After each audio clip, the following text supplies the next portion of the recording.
there are a lot of different influences on Kaleidoscope. At the time I was listening to guys like Steve Reich, like minimalist kind of thing, as well as Nick Bartsch, a piano player from Switzerland. There were two big influences of mine at the time, but even though my album's not minimalist, there were two influences. Also, you can hear a lot of African influences on the record. A lot of the interlocking melodies and stuff come from West Africa as well as East Africa. A lot of the grooves, including the odd time signatures, are very Balkan and Middle Eastern. I didn't want to over-intellectualize the odd time signature kind of groove thing, so I looked to the Balkans and the Middle East for how to make odd time signatures feel groovy and not weird and over-intellectualized.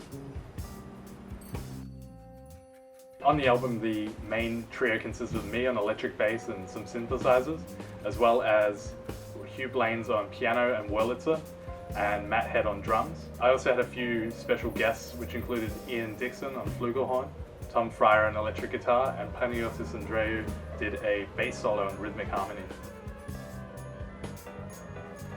The recording process was pretty simple. We spent about a week in Pughouse Studios. The first couple of days we tracked, and we're all in the same room together. Because we're all in the same room together, we're able to respond to each other musically really well and improvise. And I think everything was just about the first or second take, which was pretty cool.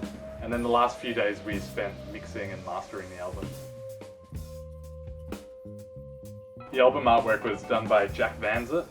So I wanted something that was sort of colourful and abstract, somewhat like a kaleidoscope, but not exactly. So he did this. He's a great artist, and you can check out his Instagram, and he's got a lot of different cool artworks on there along this kind of vein. He also does electronic music under the name Droppins, so you should check him out. I think my favourite song off the album is probably Espresso. It's through composed, so there's no real repeats of any riffs or ideas. It sort of starts off somewhere and then ends somewhere completely different. Actually ends with a huge drum solo by Matt. I also like the middle section where it's sort of atmospheric and I'm doing bass chords, and it sort of again begins to build, and Hugh does a piano solo over the top. It's actually him playing Wurlitzer piano in one hand and the grand piano in the other hand. It starts off in unison and it breaks apart. It's really cool.